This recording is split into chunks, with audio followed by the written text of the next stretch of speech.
Welcome to another edition of Smart Chat. Just want to give you my thoughts on the Miami Dolphins, my beloved team there. Their playoff loss in the Wildcard game to the Pittsburgh Steelers. And if you watched my video, I made my Wildcard predictions. I like to keep it honest here on this channel. And I just thought that the Dolphins were overmatched, looking at the injuries that they had. And just looking at the firepower that... and the experience that the Steelers have in Brown and Bell and Roethlisberger, just all explosive players, and they have consistency, and the coach has been there before in the playoffs. So as much as I wanted a win, I knew that it would be a tough task ahead. Nonetheless, I just want to give you my thoughts. The first time, yesterday's game, where the quote-unquote Killer Bees all played together in a playoff game, and the Dolphins, they sustained key injuries in their defense. They really just proved to be no match for the Steelers' offense, like I said before. Right from the get-go, Ben Roethlisberger, Antonio Brown, Bell, they just came out firing on all cylinders. It seemed there for a while that the Dolphins had a chance to make it a one-possession game right before halftime. A costly Matt Moore fumble changed the momentum back to the Steelers' side. And Miami just never really seemed to fully respond, in that entire second half. Felt, just rather, it just really, they didn't adjust well in the second half. It really wasn't a game, in that second half. When you look at Matt Moore for a backup quarterback making his first ever postseason start, Matt Moore's fact of the matter stat line didn't look too shabby. 97.8 quarterback rating, completion percentage, total passing yards on the afternoon, decent. But he did have 3 turnovers produced, 3 turnovers that he produced. With the Dolphins in a first and goal situation right before halftime, seemed like Miami was primed to make a second half push. But what followed was anything but. Steelers linebacker James Harrison comes around the edge, untouched, largely due to Brandon Albert missing his assignment. Harrison is able to make a straight V-line to Moore, knock the ball free. You can't place too much blame on Matt Moore's shoulder for the fumble. Albert did miss his assignment. The fact of the matter is, though, Matt Moore needs to get rid of that football. Because Matt Moore, if you look at it, right before he gets hit, Harrison is running after him.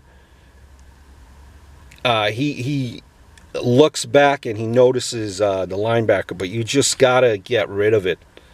Gotta get rid of it. You've seen him coming, you gotta get rid of it. Moore's second fumble of the afternoon. Again, the Dolphins driving in Pittsburgh Steelers territory. The pocket collapses on this play, forcing Moore to escape and attempt to extend the play. J-Train there loses track of where his quarterback is, and it leads to a fumble-producing collision. His third turnover there for Matt Moore. Interception that was thrown to Ryan Shazier. But by then, you might argue that the game was already a lost cause by then. As far as the running backs, pitiful game. Had one of their worst performances of the season, and you picked it you picked to have this worst game at the absolute wrong time. You could even argue when you look at the running backs that if you tell me that the running backs would struggle, you would probably be surprised. I would be surprised if you would have told me that. I know Pittsburgh's run defense had improved since these two teams last met in week 6. Seeing J-Train held to 33 yards on 16 carries was just shocking.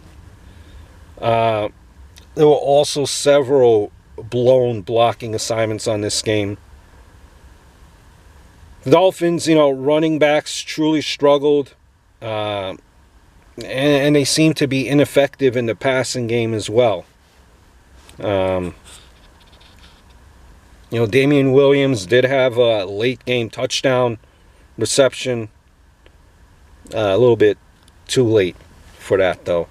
Just a horrible game by the running backs. The wide receivers, they played up to the standard. Landry, Devontae Parker, Kenny Stills, all had over 50 receiving yards. Parker and Stills had catches that went more than 35 yards. Landry, his playoff debut, had 11 receptions, over 100 yards. Showed up for the moment. Dolphins, I think, really need to retain Stills in free agency. It will make this trio a true threat, and Devontae Parker, Stills, and Landry. That'll be a good threesome. So you hope that Stills could be signed. The offensive line, man. Matt Moore was sacked 5 times. 5 times at Heinz Field. I know Pittsburgh Steelers, they're one of the teams that had the most sacks during the regular season. It was still, watching today's game, it just really made you upset. Moore was constantly flushed out of the pocket, took his fair share of hard knocks. At one point was even knocked out of the game. I don't know how, with concussion protocol, I don't know how he was in on the very next play. Just sat out of play. That's beyond me, but the pass protection was not there, but you know that it wasn't the sole problem. The run blocking was just as putrid. Putrid. After the Mike Pouncey injury, the running attack was inconsistent the rest of the way. The defensive line, the Dolphins outdueled in the trenches. Miami's best defensive unit did not play like it at Pittsburgh. Bell was able to set a Steelers franchise record for rushing yards in a playoff game.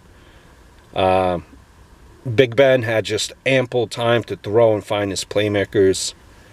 You got to credit the offensive line, how they held the Dolphins, 2 Pro Bowl linemen, at bay. What more can you say? You look at the defensive backs. Guys like Rambo or Michael Thomas, they don't possess the ability to close out the way that you have guys like Jones and Qudus like they can. Just different. And that's why this is really somewhere that the Dolphins really need to improve. Just the defensive backs. Offensive line. There's some. Can we get rid of Brandon Albert, please? For goodness sakes. Adam Gase, when you look at his coaching strategy, he was able to adjust well to his offensive struggles with running the football. They found success throwing the ball, but they were doomed by their 2 turnovers while driving in Steelers territory. And why I say that, you got to credit him for being reluctant in abandoning the run. He was trying, so I did like that. So let me rephrase what I was saying. I know the run game was horrible, but I give him credit for not abandoning the run.